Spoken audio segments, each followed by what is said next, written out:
everyone. I'm Dániel Kovalovszky, and in the next 15 minutes I will present the work I've been working on over the last few years. Due to the time limitation, I will be able to show you only the part of the whole work, but it will give you an overall understanding of my work. Before I start to show you the images, let me say a couple of words about the subject and why I found it so important to immerse in this project, which is called Infernal Play. A few years ago, I happened to find a prisoner's diary which contained the memoirs of a political prisoner from the 50s. I started reading it, and a deep and a dark world opened up for me, which grabbed my attention instantly and made me realize how little and superficial my knowledge is about this period of the Hungarian history. The more I read about the world of prison, the more I connected it to a visual symbol system which I wanted to bring to life through the photography. My goal was to create an archive which collects existing places, objects and witnesses of the criminal justice system of the Rákosi dictatorship and the early Kádár period. I have identified the timeline to be examined from the opening of the first labor camps in 1945 to 1963, the amnesty. I visualized this dark and chaotic period in a light-tone, transparent and easy to understand way, which is factual and was controlled by Hungarian historians. But why was it so important for me to start this work? Because this world is disappearing unnoticed, and with its last four surviving witnesses and scenes, this is the last moment to record what happened in the past for the next generation. I'm sure it won't be possible to do this in 3 or 4 years. Being aware of the time constraints, my project was speeded up significantly. Preparing the series needed lots of background work. Around 80% of the work process consisted of phone calls, emails and archive research, and only the remaining 20% was dedicated to taking photographs. Although my work was really difficult and tiring sometimes, but I also learned a lot through it, and I really enjoyed that. Just a couple of words of the close connection between the text and images, how they give meaning to each other, was an also creative decision from the beginning. The archive photograph also have an important role in my series, as they had made the historical facts easier to understand the place, the surreal, timeless world created by me in a historical context. I used an analog large format camera, which is a very slow and costly method, but the quality and the resolution of the images gave me more security to be able to use them for archiving purposes. I decided to divide the series into 3 main chapters, and I would like to show you the most important part of these chapters now.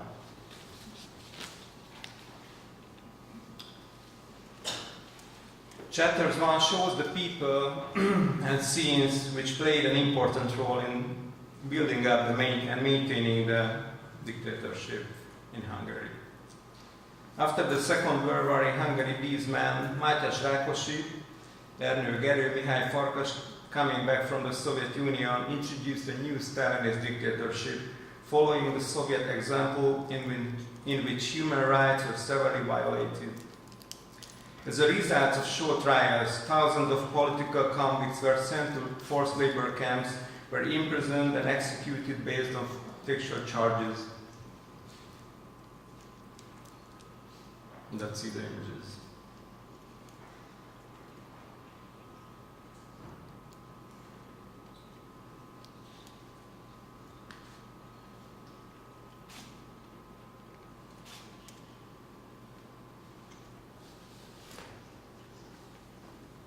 This is a detail of the Rákosi villa from the dictator's house.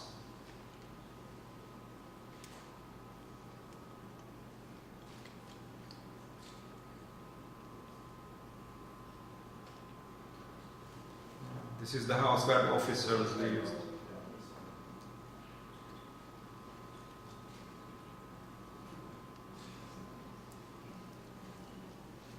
This is a steel filling cabinet in the former state security archives.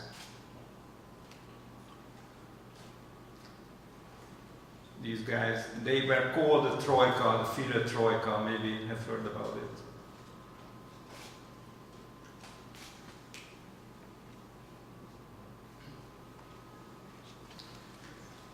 Last year I started mapping and documenting former prisons and labor camps, which created a strong basis for my project.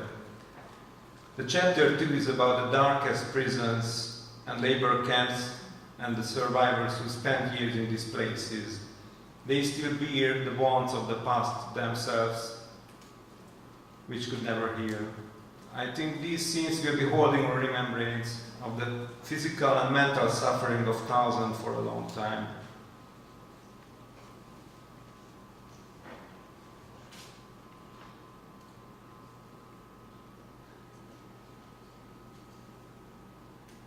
This is the fence of one of the prison camps.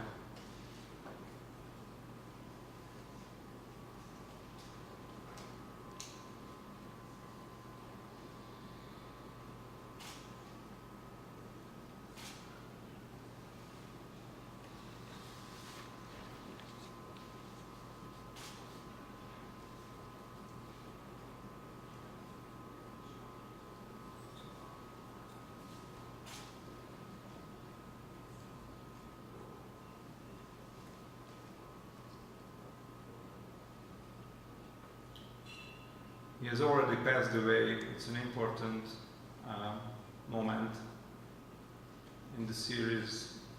This is what speeded up significantly my work, because they are very old.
This is an important map of the forced labor camps in Hungary between 1947 and 1953.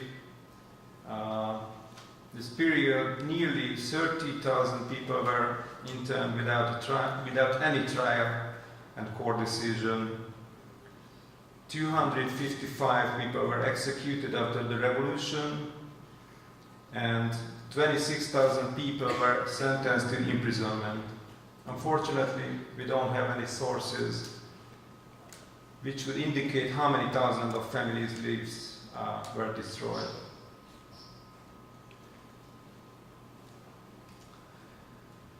This year, I added a new and essential part of my work done earlier. This was necessary for making the period more complete and easier to understand for myself. Somehow I wanted to make the characters who were involved in political crimes speak. Since those who were directly responsible already passed away, there wasn't other option for me just to meet to their children. So I choose children whose parents were important figures of the regime, but somehow they became the enemies of it from one day to another. Similarly to those I mentioned before, they had to face tortures, interrogations, show trials, imprisonment, and sometimes execution. Of course, these children are not responsible for the action of their parents, and all of them were really helpful.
Regardless the fact that we view this as an already processed period of the past, Hungarian society still carries and passes on the burdens and negative reflexes of the past unconsciously, facing the past as it was never happened. The most important reason for this is that there wasn't social support for naming and calling to account those who committed this crime, so most of them died peacefully in the 80s and the 90s. After the collapse of socialism, in the joy of freedom, people started going abroad, enterprise and forget, and consequently those who suffered through this regime never received proper moral or financial compensation. I strongly believe that the period I wanted to shed light on determined the present and the future of the Hungarian society. I hope my work will also become historically meaningful at one point and can show something to the future generations who are born into a free world and know very little about what this generation had to live through. Yeah, that's all. Thank you so much. I hope you could digest all this information. And in my view, due to the complexity of my work, I guess the most ideal form of the presentation my project would be a book. So I prepared a dummy book, which I would like to show you, maybe after the presentation, or feel free to check this out, the judging process. So thanks for attention, and if you have questions. How many chapters do you totally have? This is 3 chapters? Yeah. Do you have more? No. This is 3 chapters. 3, yeah, the system, one about the system, one about the old prisoners, and one about the children. These part are the most important, I think. It's enough for me. I hope. Good for you. Sorry? Not fully, I think. So there are some persons who left behind, and some places I found. Some places. Maybe next year I will go on. Yeah. So I would need 1 more year. Yeah. Thank you. Any question? No? Thank you very much. Thank you.